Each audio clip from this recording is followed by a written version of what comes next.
The most painful death in human history wasn't from fire, poison, or a blade. It was from milk, honey, and thousands of insects. And it didn't take minutes.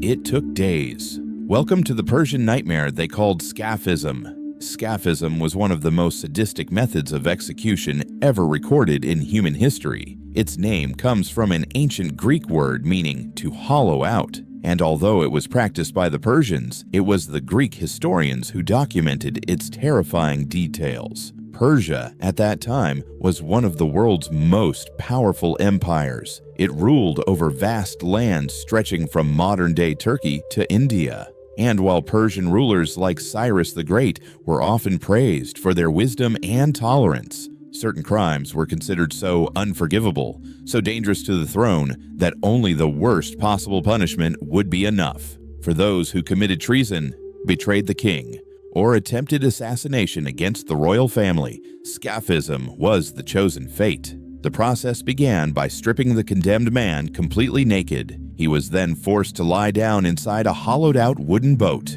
Another boat was placed on top, leaving his head, hands, and feet sticking out. The boats were then tightly bound together, locking the man inside like a coffin. But death didn't come quickly. In fact, the entire purpose of Scaphism was to keep the victim alive for as long as possible. Executioners would then force-feed the prisoner large quantities of milk and honey. At first, this might seem like kindness, but in reality, it was part of the torture. Consuming too much milk and honey caused severe diarrhea and intense stomach pain. The waste would remain trapped inside the wooden boat, creating a filthy, decaying mess around the prisoner's lower body.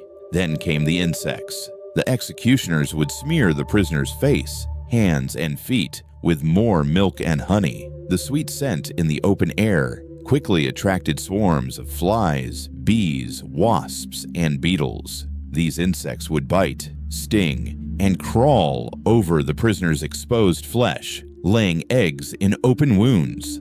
The boat was either left in an open field or floated on a stagnant, dirty pond. Inside, the prisoner would scream and beg for mercy as insects crawled into his eyes, ears, mouth, and other parts of the body. But the cruelty didn't stop there. The executioners would return each day to force-feed the prisoner more milk and honey, ensuring that he stayed alive while his body slowly decayed. Over time, maggots and worms would begin to grow inside the wounds and within the decaying waste inside the boat. The victim would suffer from infections, dehydration, delirium, and unimaginable pain. Historians believed that some prisoners survived in this state for up to 17 days before finally dying of septic shock or being eaten alive from the inside out. One of the most infamous cases of Scaphism involved a Persian soldier named Mithridates. He was accused of killing a member of the royal family, possibly the brother of King Artaxerxes II.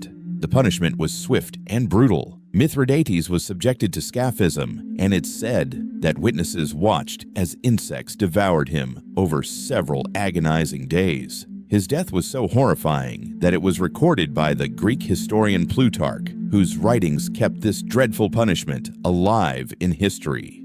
Why would any empire invent such a cruel way to kill someone? The answer is simple: fear.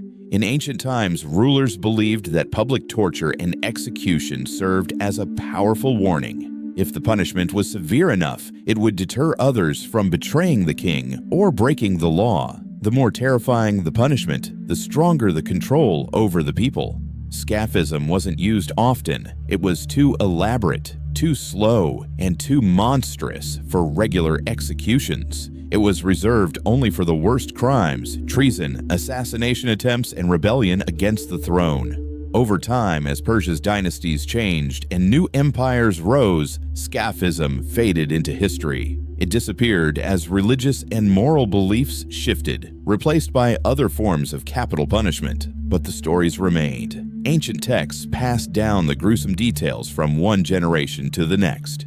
Today, Scaphism stands as one of the most horrifying reminders of what human beings are capable of when cruelty is turned into a public spectacle. It reveals a dark side of history that often hides behind the grandeur of ancient empires and powerful kings. In the end, what makes Scaphism so terrifying isn't just the physical pain it inflicted, it's the deliberate, calculated, and creative evil behind it. A punishment designed not just to kill, but to break the human spirit in the slowest, most agonizing way possible.